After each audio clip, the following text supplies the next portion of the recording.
programa Medicina em Destaque é um oferecimento de Hospital Vida, humano por natureza. Olá, mais uma vez estamos aqui na TV Mar com o nosso programa Medicina em Destaque, trazendo este programa que oferece a você curiosidades e algumas informações acerca da nossa ciência milenar medicina.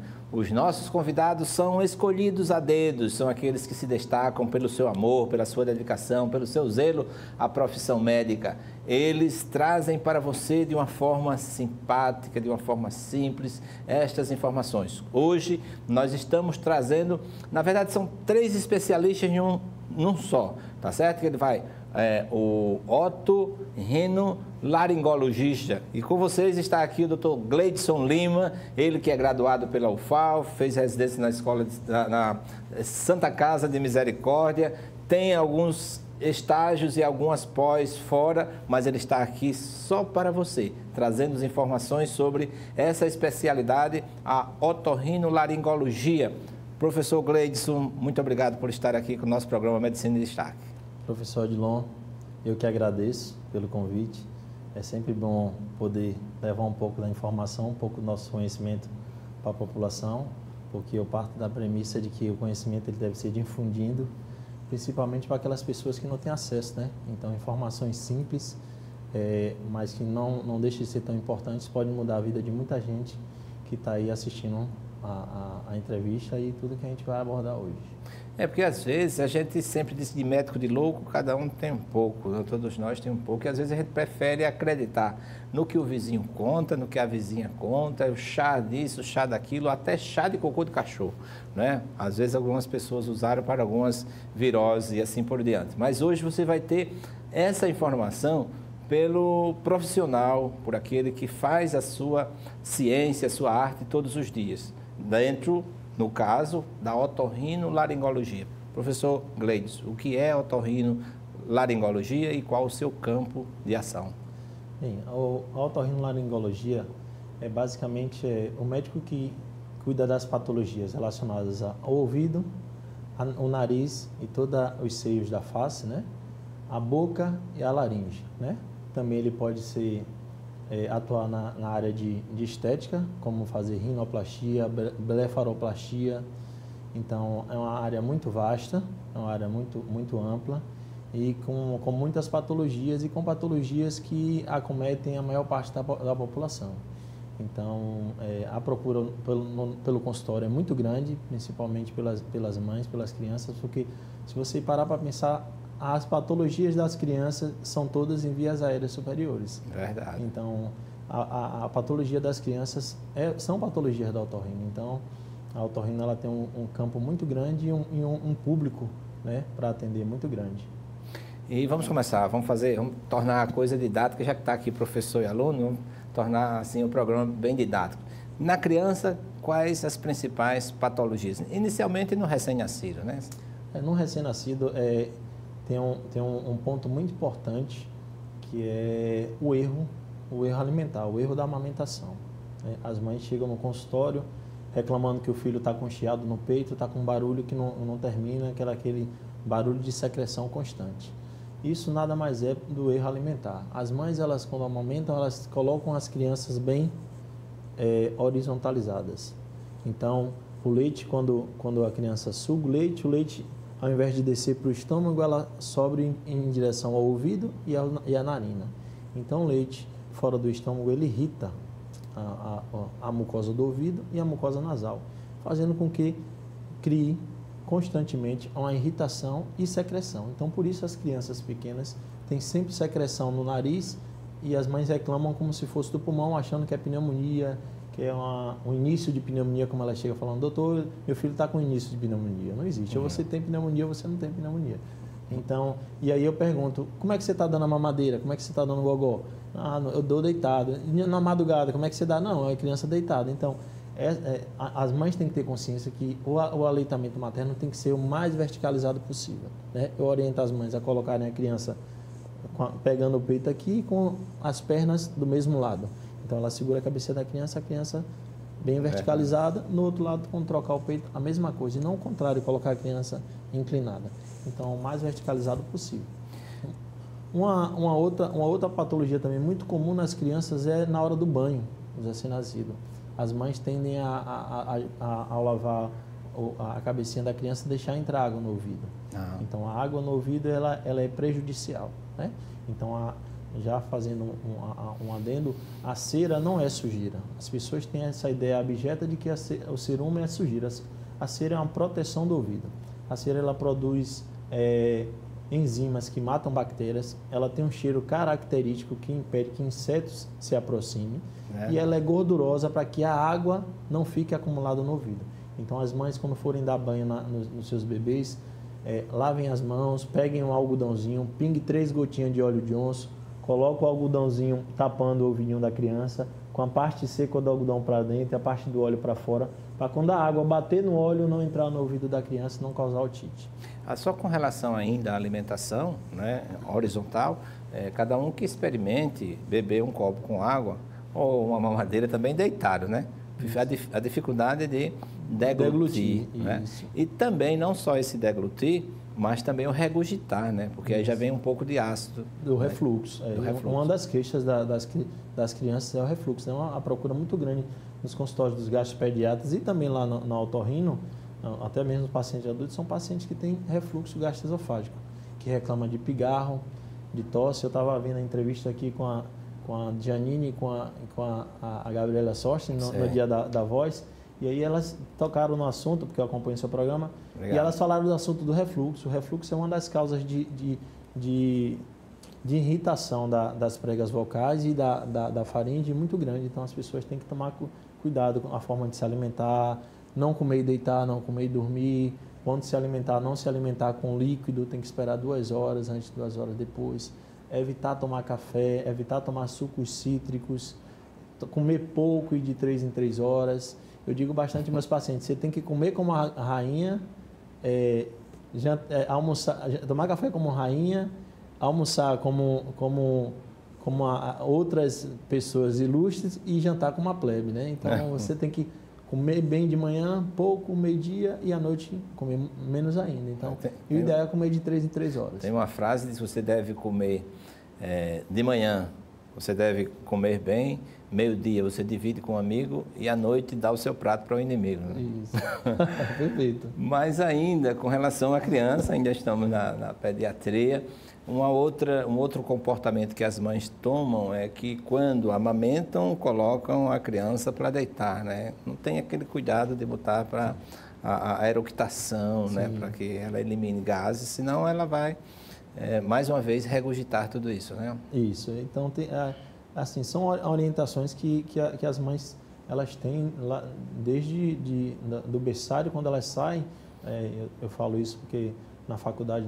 nós orientávamos as mulheres no HU, na puericultura, então as mães elas saem orientadas para se comportar dessa forma, porém elas não seguem, né? É muito mais cômodo para algumas mães continuar deitado com a criança deitada do que acordar de madrugada. Eu sei que é uma rotina cansativa, extenuante, né? É muito cansativo. Mas é aquela máxima que ser mãe é padecer no paraíso, né? Isso. Então, assim, as mães, elas são maravilhosas, eu amo muito minha mãe e sei o quão trabalhoso é cuidar de uma criança, mas nesses momentos ela tem que buscar forças onde não tem, levantar, colocar a criança em pezinho, para eructar, para alimentação, para esvaziar o estômago, para depois botar a criança para dormir. Vamos sair agora dessa fase aí de bebê, vamos para a primeira infância, as primeiras patologias que vêm, né? A criança já na fase pré-escolar, quais essas patologias que mais acontecem? Na fase pré-escolar, as crianças elas começam a ter contato com outras crianças, né? A criança começa a andar, ela começa a colocar a mão no chão, começa a tocar coisas contaminadas, ela começa a levar a mão à boca mais vezes, né? Mão contaminada à boca. E frequentando creches e escolas, ela tem contato com outras crianças. E esse contato com outras crianças acaba facilitando a contaminação de uma para outra com os vírus, né? Então, o resfriado comum, né, que a gente chama, as crianças menores pré-escolares, elas chegam a ter cerca de 6 a 10 vezes no ano. As escolares chegam a ter 6 vezes e os adultos chegam a ter 4 a 5 vezes resfriado comum.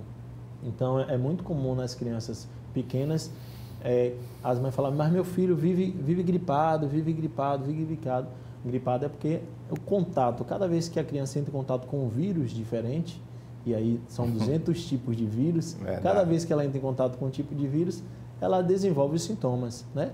Mas a partir do momento que ela entra em contato novamente com o mesmo tipo de vírus, ela não vai mais desenvolver o sintoma, tanto é que no decorrer dos anos, as crianças tendem a diminuir os quadros de resfriado comum. Nesse período também começa a aparecer a questão da hiperplasia da adenoide, né? Sim. Assim, a adenoide, junto com a amígdala, ela faz parte do órgão de defesa, né? Vale lembrar que a boca é o principal, a boca e o nariz são os principais órgãos de entrada de germes. Então, a amígdala e a adenoide, elas estão ali localizadas estrategicamente. Como eu digo, é o primeiro batalhão com os primeiros soldados para defender o organismo contra o inimigo. Então, nessa época começa a surgir também a hipertrofia adenoidiana e a hipertrofia amigdaliana, né? Então, é comum isso acontecer, né? Mas também quando elas crescem exageradamente, aí trazem outros transtornos, como, por exemplo, doenças relacionadas ao sono. Sim. A criança ela tem síndrome da apneia obstrutiva do sono. Por quê? Porque a hipertrofia da amígdala e a hipertrofia da adenoide obstrui a passagem do ar. Então, a criança, quando dorme, ela não tem um sono reparador. Vale ressaltar que o nosso organismo ele precisa de 8 horas no mínimo no adulto e na criança pequena, no recém-nascido, de 14 a 16 horas de sono para reparar todo o organismo. Então, é na hora do sono que o organismo faz todo o reparo. Então, eu dou um exemplo ao pai. Quando você não dorme direito, no outro dia você vai trabalhar, você está como? Está exausto, está acabado. Isso acontece com a gente, né? Que demos muitos plantões na vida e a gente chegava no outro dia e estávamos acabados. Então, a criança é a mesma coisa. A criança que tem hiperplasia de adenoide, hipertrofia de amígdala, que ronca, que dorme de boca aberta, que fica babando, é uma criança que dorme mal, é uma criança que tem repercussões irreversíveis no formato do rosto, certo? É uma criança que ela tem o rosto mais afunilado por conta disso. Protrusão dos dentes. Protrusão dos dentes, o lábio hipotônico, a face adenoidiana, como a gente chama, aquela face fina. O que acontece muito também é que a criança com essa hipertrofia deixa de respirar pelo nariz e começa a respirar pela boca, né? Isso. E a respiração pelo nariz tem a função de aquecer o ar e fica susceptível realmente aí às pneumonias. Sim. O nariz ele tem a função de não só de filtrar o ar, né? Também de umedecer, deixar ele na temperatura ideal para que chegue nos pulmões, né? Então, a criança que não respira bem, ela também não desenvolve o gradil costal e o pulmão como deveria. Então, há repercussões crâniofaciais, há repercussões no desenvolvimento da criança, ponderoestatural, há repercussões na cognição da criança, que a criança que dorme mal, ela não produz bem na escola, ela não rende bem. Em trabalho feito nos Estados Unidos com adolescentes, cerca de 20% dos adolescentes que não dormem bem, que passam boa parte do tempo com o telefone ou dormia muito tarde, ou que tinha síndrome da apneia obstrutiva do sono, o rendimento deles era muito inferior aos outros. Olha aí, mães, pais, né, de deixarem os filhos vulneráveis, né, a essa deficiência de rendimento escolar. E às vezes você vê porque meu filho não está tendo, foi reprovado de ano. E não presta atenção que está em casa, né? O problema está em casa e é facilmente perceptível. E quem faz o diagnóstico são as mães. As mães que chegam para a gente. Às vezes o pediatra fala, a amígdala dele está muito grande, tem que operar. Mas eu chego e falo para a mãe, mãe, ele ronca? Não ronca. Como é? Então pronto, então não precisa operar a amígdala somente pelo tamanho. Né? Então a mãe diz, não, doutor, ele ronca, ele baba muito, então tem que ter muito cuidado. Vale ressaltar que o nariz é o único órgão externo que trabalha, que está em contato com o meio ambiente 24 horas por dia, 365 dias no ano, da vida inteira. Verdade. Então é um órgão que você precisa ter bastante cuidado, né? Que você precisa zelar. Então, pessoas que têm problemas nasais, que têm hipertrofia adenoidiana, tem que procurar um otorrino para que a gente faça o acompanhamento e evite transtornos maiores. Esse programa não tem intervalo, você não vai sair aí agora, porque daqui a pouco o Dr. Gleidson está mostrando todo esse arsenal de cuidados que nós devemos ter com essas vias de acesso à boca, ouvido e nariz. Mas eu queria saber se tem algumas fotos também que vieram aqui. Depois a gente volta a falar sobre essas patologias na adolescência. Mas uma outra patologia que acontece bastante é a epistaxe, né? O sangramento nasal. Por que acontece? Quais os cuidados que uma mãe ou um pai deve ter no momento desse sangramento nasal? Assim, a epistaxe, novamente, ela acontece nos pacientes, nos menores, nos pacientes que têm rinite alérgica. Então, o paciente que tem rinite alérgica, ele tem uma mucosa nasal muito friável, muito sensível. Então, o paciente alérgico ele tem uma hiperreatividade. Ele responde exageradamente a qualquer estímulo que chegue no nariz, qualquer alérgeno, seja ele poeira, seja ele pó, seja ele fumaça, seja ele resto de barata, enfim, qualquer estímulo que chegue ao nariz de um paciente que tem rinite alérgica, que já tem essa mucosa hiperemiada, já tem essa mucosa maltratada, ele exacerba essa reação. Por exemplo, se o senhor que não tem rinite alérgica chegar um pelo de gato, você vai dar um espirro, vai coçar uma vez só, vai assoar o nariz, colocou para fora, parou. Resolveu. O paciente que tem rinite alérgica, ele tem essa mesma resposta, porém exageradamente. Ele passa o dia inteiro espirrando, o dia inteiro corizando, a mucosa fica dilatada e isso facilita o aparecimento e o rompimento de vasos. É bom olhar, até você, diante do espelho, né, dá para dar uma olhada nessa mucosa. Você puxar o nariz assim, você vê essa mucosa e dá para muitas vezes para ver os vasos, né, que é chamada área de Recebach. A área de Kisselbach.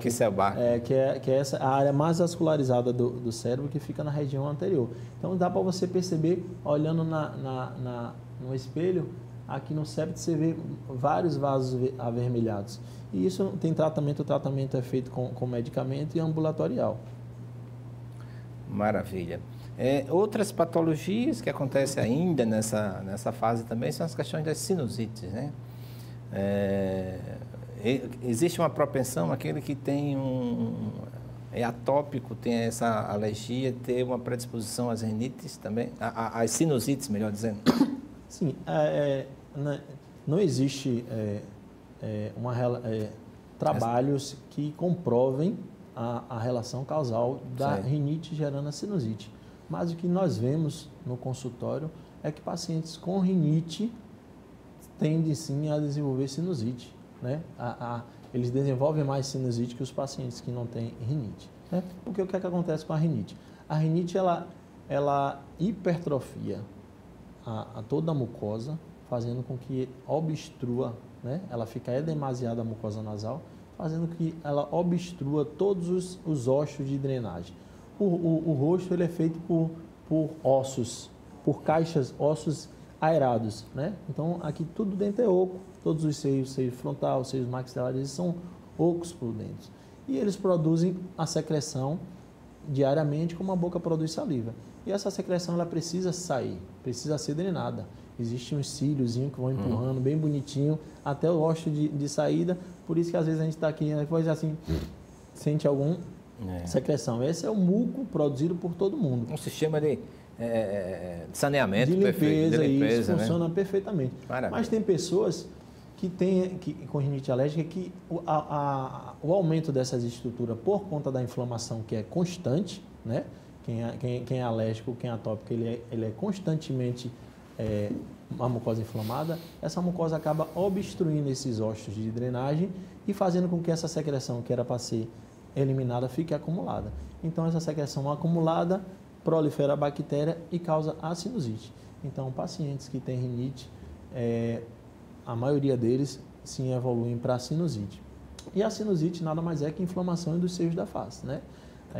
Tem tratamento, existe tratamento medicamentoso para aquelas sinusites agudas, o tratamento é medicamentoso, né? O diagnóstico é clínico, existem exames, eu até passei, tem uns exames que eu pedi para colocar, que dá para mostrar visualização das estruturas internas do nariz. Tem a videonase que a gente faz enxerga a saída da secreção dos ossos de orifício de saída. Tem a tomografia, mas o diagnóstico é clínico. O paciente ele sente aquele peso na cabeça, ele sente o odor fétido, né? Muitas vezes o paciente queixa de halitose, mas a halitose não é da boca, não é da amígdala, é sim da sinusite. Às vezes ele fica tão acostumado que ele vai sentir a namorada, né? Não, ele não sente. Não sente. Ele não sente. É a mesma coisa que você está usando perfume aqui, nosso organismo está acostumado. Eu não sinto o perfume que eu estou usando. Mas se eu chegar perto da pessoa, não, seu perfume é cheiroso e tal. A mesma coisa é quem tem mau hálito. Quem tem mau hálito, ele não sente, porque ele já está tão acostumado com o cheiro que ele não consegue perceber. Só as pessoas que estão ao redor. Mas as pessoas, infelizmente, elas não falam, né? Tem que chegar e tem que falar. Com respeito. Mas tem que falar, eu acho que tem que falar. Eu acho que tudo que você faz para melhorar a vida do outro é válido. Não pode falar publicamente, deixa uma pessoa mas chama isso, reservado, fala, ó, procure um dentista, procure um otorrino para avaliar, né? Então, a sinusite, ela tem tratamento. Você falou dentista porque, às vezes, são restos alimentares também, Isso, né? são cáries, são tártaros na região da boca que causam mau cheiro mesmo. Então, a sinusite, ela tem tratamento medicamentoso e aqueles pacientes que têm sinusite crônica, doutor, eu tenho isso desde pequeno, assim, aí o tratamento, na maioria das vezes, é cirúrgico, assim, com resultados excelentes. É uma cirurgia que não deixa marcas, é uma cirurgia rápida, é uma cirurgia que antigamente deixava com gás e obstruindo o nariz. Hoje em dia, com as novas técnicas, são cirurgias minimamente invasivas, com segurança plena. Então, e a qualidade de vida muda por completo. O paciente, depois que faz a cirurgia de sinusite, a cirurgia para melhorar a rinite, a vida dele muda porque ele está acostumado a respirar mal. Ele não acha, ele não conhece o bom, que é respirar bem. Eu digo assim, só é feliz quem respira pelo nariz. Então, paciente que não... Até um motezinho de cordel, né? Só é feliz quem respira pelo nariz. Então, o paciente que nunca respirou bem, ele vai achar que está respirando bem, mas depois da cirurgia ele fala, doutor, agora eu estou vivendo, agora eu estou dormindo bem, meu ronco diminuiu, assim, minha esposa parou de reclamar do meu ronco, minha vida melhorou, na academia eu estou rendendo mais, no meu esporte, então a qualidade de vida dá um up muito grande. Perfeito. Nós vamos já falar sobre a questão do sono, mas nós falamos sobre as amidalites, rinites, sinusites e as otites. As otites, elas são muito frequentes. Primeiro porque as pessoas têm um erro muito grande de usar cotonetes, hastes metálicas, hastes flexíveis. Então, as hastes flexíveis, que são essas aqui bem conhecidas por todos, elas são proibidas o uso. Se você olhar no fundo da caixa do produtor, tem lá contraindicação, proibido colocar no ouvido e no nariz. Então, eu trouxe aqui um exemplo, um esquema de uma orelha. Então, aqui está a orelha externa, que é o pavilhão auricular, e a orelha interna. Cada pessoa, cada criança, cada pessoa tem um diâmetro diferente, certo? Tem um diâmetro diferente e às vezes é irregular, às vezes tem uma protuberância óssea, então as pessoas não sabem o quão devem introduzir. Então, qual é o risco de você utilizar o cotonete, né? De você penetrar, perfurar a membrana timpânica e causar uma lesão na cadeia ossicular, que é a responsável pela audição. Então, eu oriento a todos os telespectadores que parem de usar cotonete, porque é um risco muito grande. Primeiro, por causa da acidez, e segundo, porque você acaba levando o cerume também, o cerume, você empurra o cerume, né? Que ele sai sozinho, o ouvido ele tem um mecanismo de autolimpeza que vai empurrando o cerume para fora, né? Ele, além de empurrar o cerume, ele causa traumatismo na pele do ouvido, fazendo com que haja as otites, né? E assim, nessa época do verão, tem um fator agravante, né? É a época que todo mundo fica nas praias, na piscina, horas na praia, horas na piscina. Então, a água, né, quando você tira o cerume com o cotonete, a água ela é deletéria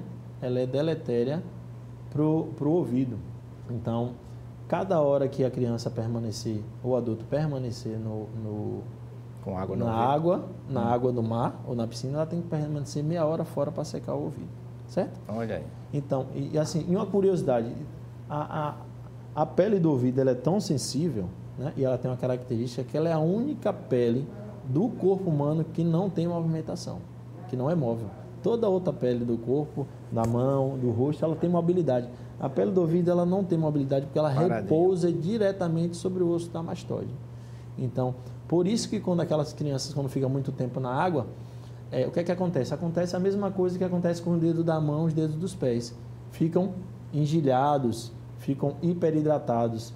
O que acontece? Acontecendo fissuras nos dedos, né? e nos pés. A mesma coisa acontece com a pele do ouvido. A pele do ouvido ela fica hiperidratada e causa microfissuras. Com essas microfissuras, as bactérias que estão presentes aqui no ouvido, né? Como em toda parte do corpo, elas penetram e causam a otite, então mais conhecida como a otite do nadador. Então, a criança, os turistas, né, nessa época do ano atendem muito turista. Né? Verdade. Os turistas vêm passar dias aqui, então eles passam muito tempo na água. Então chega reclamando, doutor, meu filho está com dor de ouvido. Quando vai ver, está lá a otite externa. Então, muito cuidado. Ao primeiro sintoma, né, não procurar um médico. Não fazer o que as pessoas fazem, né? As pessoas têm um costume de falar, vou botar leite de peito, vou botar xixi de ouvido também, babatimão, babosa. Babosa, ela resolve tudo, né? Babosa é um santo remédio para o cabelo e para o ouvido. Babosa, babatimão, óleo de peito, óleo de pequi, azeite de oliva, então, álcool, qualquer uma dessas coisas é extremamente proibido. Teve qualquer sintoma no ouvido, procure o otorrinolaringologista de sua confiança para que a gente possa tomar as medidas mais rápidas possíveis.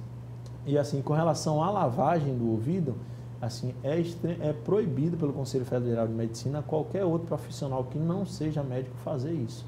Porque quando você faz a lavagem do ouvido, se você joga com a velocidade, com a pressão muito forte, é capaz de perfurar a membrana timpânica e causar uma perda auditiva. É verdade. Chegaram os vídeos aí, eu acho que serão mais didáticos também. Esse vídeo aí é um vídeo nasal, é um exame que a gente coloca uma câmera pela narina, e aí você vê, é bem apertado porque há uma hipertrofia de corneta, que é um paciente alérgico, e lá no fundo, aqui você vai ver, isso aí é adenoide, esse bolo de carne aí é adenoide. Então você vê esse espaço que era todo para a passagem de ar, não passa o ar porque a adenoide está obstruindo o ar. Então essa é uma criança que vai desenvolver problemas crâniofaciais, tem problema de sono, ao longo do tempo desenvolve problemas cardiovasculares, então é uma criança que precisa ser operada. A medicação aí, nesse caso, não resolve. Não resolve. Então aí tem que existe uma proporção, né, de quanto por cento de obstrução? Existe, mas a gente classifica mais como leve, moderada e severa. Essa daí é moderada a severa. A severa é quando ela toca no assoalho da cavidade nasal e não passa nada. Não passa nada. Próximo vídeo, por favor, Marcos. Esse é um outro vídeo também, você vê que é uma criança alérgica, mucosa pálida, secreção, coriza presente. Aí a gente vai passando o ósseo da tuba auditiva aqui, a adenoide dele é leve, é uma adenoide pequena, você vê comparada a outra. Quando a gente desce, a gente encontra as amígdalas deles são enormes. É uma criança também que tem distúrbio do sono porque as amígdalas obstruem a coluna aérea. Então as amígdalas...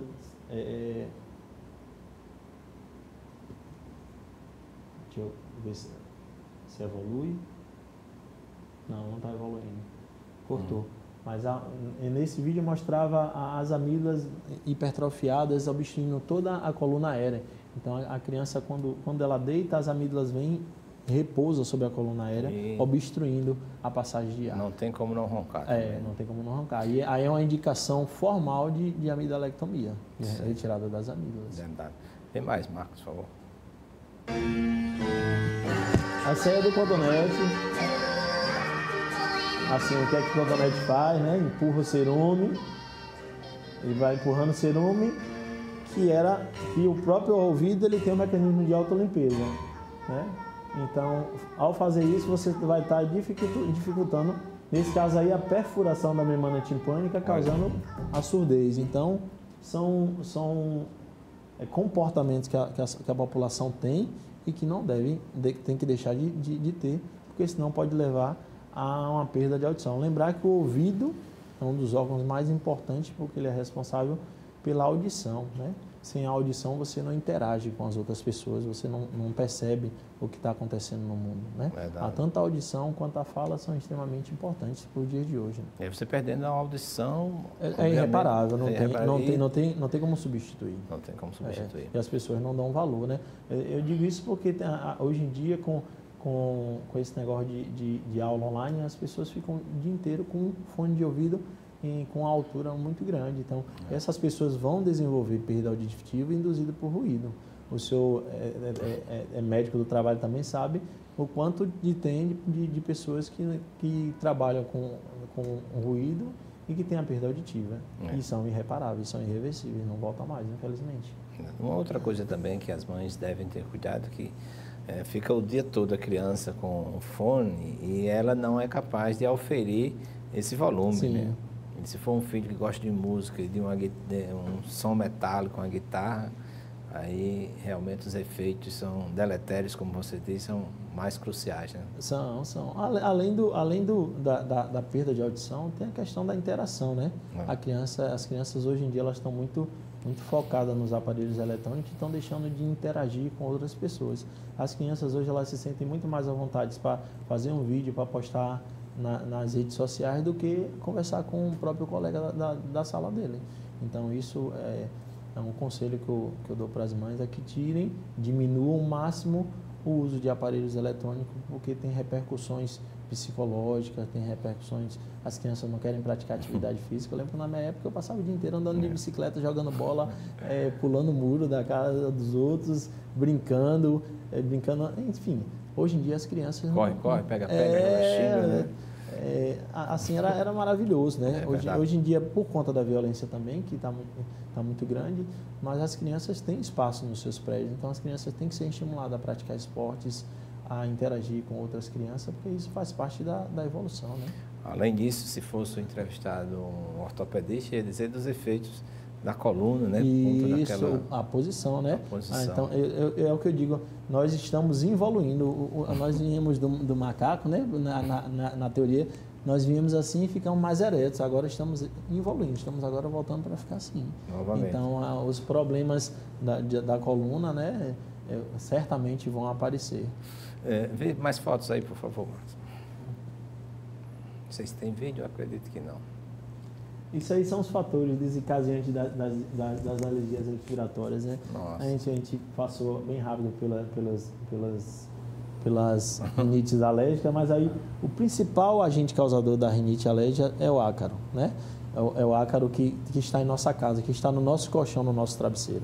Então, o ácaro, eu digo que o colchão e o travesseiro é um cemitério de ácaro e só tem osso de ácaro, cocô de ácaro, e ácaro. Então, as pessoas que têm rinite alérgica, tem muito paciente que diz, doutor, quando chega à noite meu nariz entope e de manhã eu acordo espirrando. Por quê? Porque ele passou a noite inteira com o agente alérgeno. De ácaro. Isso. Existe uma frase de Saint-Exupéry no Pequeno Príncipe, que o essencial é invisível aos olhos. Assim, quando ele se referindo ao coração e um sentido de espiritualidade, mas existe um lado negro de ser invisível aos olhos. Você não consegue enxergar. Não consegue enxergar, mas está cheio. Está cheio de ácaro. Então, quando você compra o travesseiro... Coloca mais uma vez aí, vamos dar uma lida nesses bichinhos, né? Tem ácaros, tem... Os ácaros, então, quando você compra... baratas, fungos, animais de pelos, fungos, pólen. O fungo, o mais comum é o aspergilo, o pelo de animais. E, na verdade, os animais, o que mais causa a alergia são as secreções liberadas pelo gato e o cachorro, e não tanto o pelo. As secreções nas glândulas sebáceas, não tanto o pelo causa também. Tem os pólens, que é mais comum no sul, na época da primavera. Então, as pessoas que moram no sul sofrem muito mais que a gente aqui. Não temos essa... As ocupacionais, os pacientes que trabalham com trigo, poeira de madeira, detergente, látex, que são os profissionais da saúde. Os poluentes são os intradomiciliares, fumaça de cigarro, dióxido de nitrogênio, derivado de combustão de cozinha, tem um derivado de enxofre. E os extradomiciliares, que é o ozônio, o óxido nítrico e dióxido de influxo. Assim, chama muita atenção para a questão do ar-condicionado. Muitas vezes a pessoa tem um ar-condicionado lá tão bom, mas não sabe que ele é um grande depósito, né? Sim, assim, o ar-condicionado ele deve ser limpo de 6 em 6 meses ela deve ser feita a limpeza nas residências. Nos ambientes de trabalho tem que ser feito de 15 em 15 dias. Existe uma síndrome do prédio doente. Você só limpa os ar-condicionado, mas não limpa as tubulações. Então, as tubulações elas ficam jogando bactérias e vírus para todos os andares do prédio. Então, a síndrome do prédio doente. Todo mundo que trabalha no prédio... um livro, Medicina do Trabalho, depois eu vou lhe oferecer um, sim, em que tem esse artigo, né, a síndrome do prédio doente, e, na verdade, a gente não consegue imaginar que vivemos e convivemos diante de tantos agentes patógenos que são causadores de rinite alérgica, né? Que são o causador do absenteísmo do trabalho, né? Então é um custo muito grande financeiro, doenças como a rinite. Para o senhor ter ideia, 40% da população de Curitiba, desculpe, 46% tem rinite alérgica. E acredita-se que nos grandes centros como São Paulo, 70% da população tem a rinite alérgica. Então, as pessoas têm que tomar cuidado com a rinite alérgica. Voltando à questão do ácaro, que é o principal causador, quando você compra o travesseiro é bem levezinho. Com 2 anos, você vê que o travesseiro está pesado. Você vê sempre travesseiro bom, né? Ali é simplesmente esqueleto de ácaro e cocô de ácaro. Então, o travesseiro ele tem que ser trocado de 2 em 2, de 6 em 6 meses, né? E os colchões de 5 em 5 anos, né? Porque ali é um cemitério de ácaro. E aquelas pessoas que têm rinite alérgica, ela compra o forro antiácaro, recobre o colchão e o travesseiro, que diminui bastante esse contato. Maravilha. Vê se tem mais alguma foto. Se não tiver, o Dr. Gleidson vai fazer uma demonstração. Isso aí é a diferença dos sintomas entre Covid, resfriado e gripe, né? É um momento muito propício para a gente diferenciar, né?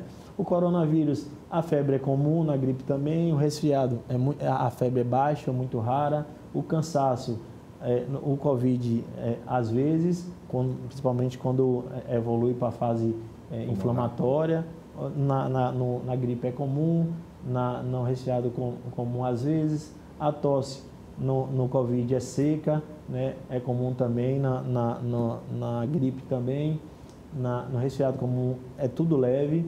Espirros é muito raro, tanto no Covid quanto na gripe, é comum no resfriado comum. Dores no corpo é comum na gripe, no Covid é muito difícil. Nariz entupido é muito comum no resfriado comum. Dor de garganta é muito comum no resfriado comum. Então, assim, o que diferencia, né? São patógenos diferentes, mas eu digo aos meus pacientes e para os colegas médicos clínicos, né, e os colegas que estão recém-formados, o que é que diferencia uma doença na outra? O resfriado comum, ele acontece de 6 a 8 vezes nas crianças pequenas, né? É comum o nome de resfriado comum, é comum acontecer na criança. Então, não ficar procurando chifre na cabeça de cavalo. A criança está corizando, está espirrando, mas está ativa, está brincando, está comendo, está se alimentando, está uma febre baixa, é resfriado comum. Espera 5 a 7 dias para ver se ela não evolui para uma infecção bacteriana. Se 7 dias a 10 dias ela começar a ficar prostrada, começar a ter febre alta, aí sim começar a infecção bacteriana. Ela não dá, a criança não perde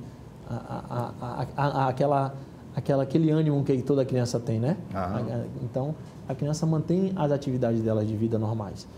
A gripe já é diferente. A gripe, ela deixa a pessoa prostrada, a dor no corpo é muito, muito forte, a febre é alta, ela é de início súbito, tem muita dor de cabeça, tem muito cansaço e a pessoa fica literalmente acamada. Então, ela deixa de ir para o trabalho. E o Covid... Essa eu entendo, né? A gripe para a gripe para o Covid. Os sintomas são os mesmos, certo? Porém, o Covid vem mais florido, né? O Covid ela vem com perda do olfato e perda do paladar, que dificilmente a gripe tem. Então, o paciente que evolui com perda do olfato e perda do paladar em tempos de pandemia, o primeiro diagnóstico a se pensar é Covid. Então, tem que procurar esperar 5 a 7 dias, não esperar piorar, tem que se procurar o atendimento médico o mais rápido possível, não em hospitais em caráter de ambulatório, porque você pode achar que é Covid e ir para a emergência e lá se contaminar, né? Então, já que o número de pacientes que estão nas emergências hoje bem menos, é Covid. E pode ser e você ir lá e contaminar. Se contaminar, Então, procurar o seu médico de confiança em caráter de ambulatório para que ele faça essa triagem e direcione e oriente. Solicite os exames para confirmar ou excluir o diagnóstico. Perfeito. Tem mais imagens? Essas são as 10 dicas úteis para combater a rinite alérgica, né? São 10 slides que eu trouxe para ilustrar a aula, mas eu acho que não está passando. Não está passando. Tá. Mas em síntese, Em síntese, irrigação nasal. E para isso você já trouxe aqui, material. trouxe aqui o material, né? Assim, então, o soro fisiológico é uma medida prática, simples e de boa aceitação, né? Muitas das pessoas não aceitam o uso de algumas medicações porque elas acabam causando um certo incômodo. E o soro fisiológico é um santo remédio. Estudos dizem que o uso do soro fisiológico reduz de 30% a 40% o uso das medicações, né?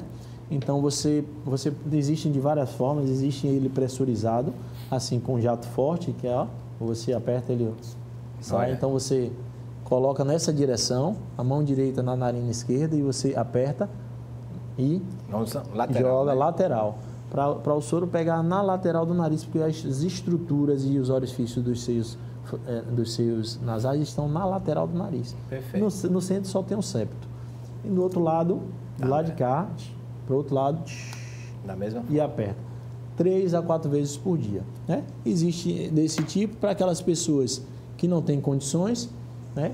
Você pode fazer o soro caseiro em casa, 1 litro de água fervida com 1 colher de chá. Você mistura e faz uma solução aproximadamente 0,9%. Colher de chá de sal. Uma colher de chá de sal. É água e sal. Água e sal é o soro fisiológico. Você pega 1 litro de água fervida com 1 colher de sopa, né? Uma colher de sopa de sal, né? É aquela colher maior, mistura e faz uma solução salina de aproximadamente 0,9%. Você pode aspirar com a seringa, você compra a seringa dessa, 20 ml, do mesmo jeito você coloca aqui na lateral 20 ml aqui, 20 ml no outro lado, faz isso 3, 4 vezes por dia, vai melhorar bastante seus sintomas. Por quê? O soro fisiológico ele retira todas as impurezas que estão em cima na mucosa nasal, que são elas que ativam o sistema de defesa para causar toda a sintomatologia. Ele tira as mediadores inflamatórios que estão no muco, né? Que causam também toda a sintomatologia. E, além disso, ele faz a clearance, ele liquefaz toda a secreção presente nos seios da face. Então, lavar as mãos de forma especial, né? As impurezas das mãos, você tira com água. As impurezas do nariz, você tira com esse soro específico. Água e sal. E assim, eu digo a meus pacientes que têm rinite alérgica, tem que fazer isso todo dia. É como escovar os dentes. Faz após o café da manhã, após o almoço e após a janta. Lava o nariz 3 vezes por dia durante todos os dias do ano, né? As pessoas elas esperam adoecer para procurar o médico. A gente não tem essa cultura preventiva. Então, o paciente que tem rinite alérgica, ele espera chegar na virada da estação do ano, na chegada do outono, na chegada do inverno para procurar o médico. Não, você tem que procurar o médico antes, para que faça uma avaliação antes, para que possamos passar o tratamento antes, orientar antes, para que não chegue na situação de crise, né? E assim, então, e evitar se automedicar. Tem pessoas que usam, vou dar exemplo aqui de duas medicações que quem usa sabe, ela vem nesse formato, né, que são vasoconstrictores locais, que são extremamente perigosos, né? Você só deve usar quando o médico prescrever, né? E a gente usa isso por tempo muito pouco, só que as pessoas usam isso de forma aleatória várias vezes durante o dia. Então, na bolsa tem um, no carro tem outro, no trabalho tem um, no trabalho tem outro. Isso aqui é muito perigoso, Primeira coisa que ele causa um efeito rebote. Ele melhora agora, você pinga uma gota, você, eita, como eu estou respirando bem. Mais tarde você vai ter que pingar 2 gotas, porque uma gota já não vai servir mais. E assim sucessivamente. Por isso que você precisa usar mais, né? Então, e tem outros agravantes, porque ele causa problemas cardíacos, pode dar derrame, AVC e aumenta a pressão arterial. Por conta das substâncias substâncias contidas nele. Então, nós proibimos o uso disso indiscriminado, porque existem outras medicações que usamos, que são os corticoides nasais, né? Aqui tem exemplo de 2 deles, que nós usamos fazendo o tratamento junto com os antihistamínicos e outras medicações avançadas que a gente tem. Então, nós temos um arsenal de medicações que usamos para diminuir as crises de rinite e de sinusite e que não tem por que as pessoas se automedicarem, muito menos estar usando remédios caseiros. Nós não fazemos script aqui para o programa, bem assim, é um diálogo entre 2 colegas, mas assim, algo que a gente precisa, e você deve ter recebido essa aula toda agora, o Dr. Gleidson, mas é uma pergunta que nós temos que fazer aqui: quais são as urgências em otorrinolaringologia?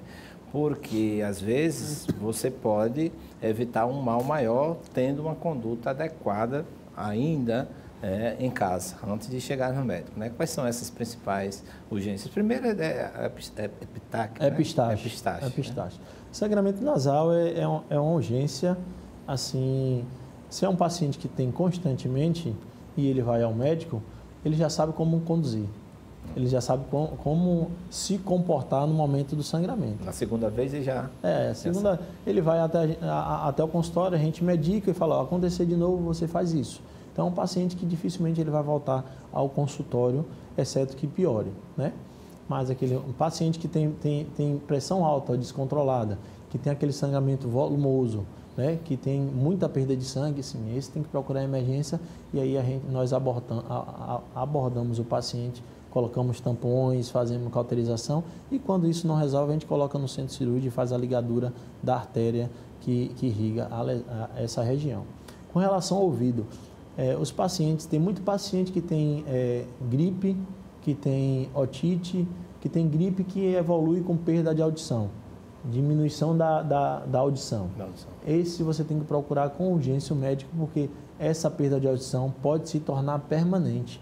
O vírus ou a bactéria, ele pode atacar o nervo da audição e essa lesão pode ser irreversível. Então, quanto mais cedo você procurar o médico, menores são as chances de evoluir para uma perda auditiva permanente. Né? E a terceira coisa são aqueles pacientes que viajam de avião e voltam com uma dor de ouvido muito grande. Normalmente ocorre um hemotímpano, que é o sangramento dentro da orelha média, na parte interna da orelha, ou então secreção, inflamação e secreção, e muitas vezes a gente precisa fazer um furinho na membrana timpânica, drenar essa secreção e passar antibiótico, porque sangue parado acumulado, ele vira meio de cultura de bactéria e com certeza vai evoluir para uma otite média. E lembrar que o ouvido ele tem uma proximidade, aqui tem um exemplo, ele tem uma proximidade muito grande, aqui está a orelha média, né? Então ele tem uma proximidade muito grande com o cérebro. Aqui já é o cérebro, a meninge, o cérebro. Então qualquer infecção nessa região, ela pode passar para o cérebro e desenvolver uma meningite, uma encefalite, uma trombose de seio cavernoso. E assim, nós sabemos que são doenças que são muito graves e podem levar até a morte. Então, qualquer tipo de infecção no ouvido, né, você tem que procurar com urgência o médico, o seu otorrino de confiança, para que a gente possa iniciar o tratamento o mais rapidamente possível. Uma outra patologia de urgência, e acontece agora já na fase do idoso, é a labirintite, né? Sim. A labirintite, ela tem diversas causas, né? Na verdade, a labirintite é um diagnóstico raro, né? Raro e difícil de você dar, não é um diagnóstico fácil. Assim como a terapêutica também, não é tão, a terapêutica também não é tão fácil, não. Até o próprio exame diagnóstico não é um exame fácil de realizar, né? As pessoas se queixam muito. Mas assim, as principais causas de inflamação do labirinto que causam tontura são hábitos inadequados das pessoas. Exemplo, pessoas que fazem abuso do café. Pessoas que tomam muito café ela tem uma propensão maior de ter tontura.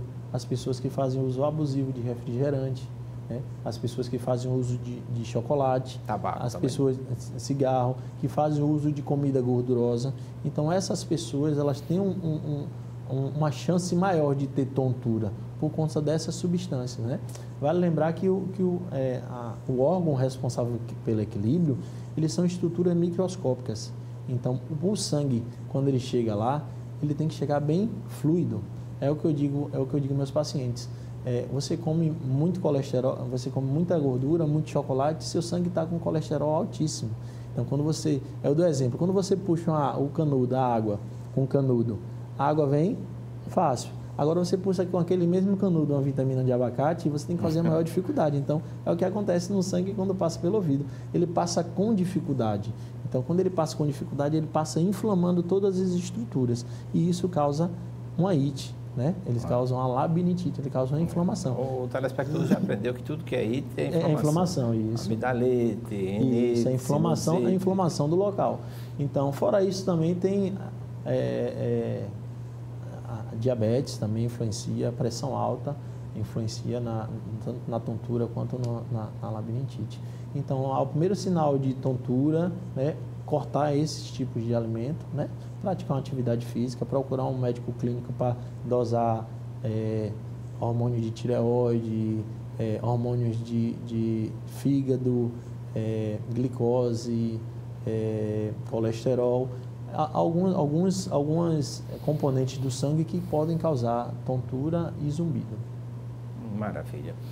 Agora, estamos chegando ao final do nosso programa, está o Dr. Gleison, ele já fez o preâmbulo de toda a mensagem de final do programa, mas assim, que mensagem deixa agora no verão, não é? A perspectiva para o ano 2022 e a questão dessa saúde plena, né? Quanto à alimentação, atividade física, então faça suas considerações aí dentro da sua especialidade. Sim, o conselho que eu dou aos meus pacientes com relação à saúde no geral, a primeira coisa é se hidratar bastante, né? Eu digo, você tem que quantificar a quantidade de líquido que você toma. Pega uma garrafa de 2 litros, enche de água e coloca como meta da hora que você acorda, da hora que você dorme, você tomar. Porque a água, 70% do nosso corpo é feito de água. Então, a mucosa da boca, a mucosa nasal, ela precisa estar bem hidratada para funcionar bem. Então, o organismo precisa de água, os rins precisam de água para poder fazer a depuração das impurezas que são produzidas no nosso organismo. Então, tomar muito líquido, alimentação saudável, né? Praticar atividades físicas, né? Praticar atividades prazerosas, né? Tirar da sua vida aquilo que te traz estresse e transtorno, aquilo que tira a sua paz, você tem que colocar de lado e tem que deixar de lado, né?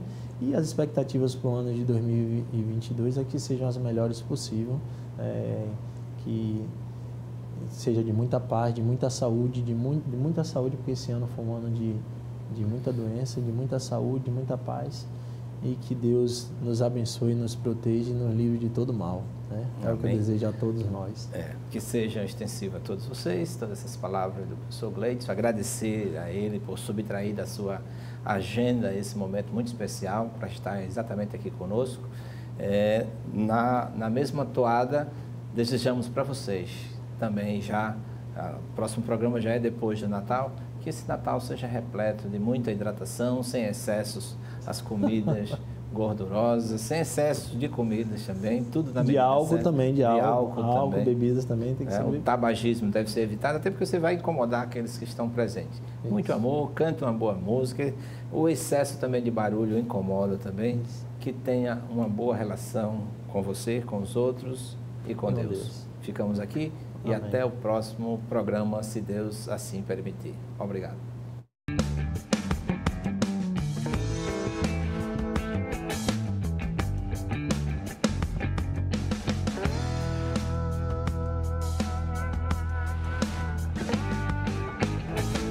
O programa Medicina em Destaque é um oferecimento de Hospital Vida, humano por natureza.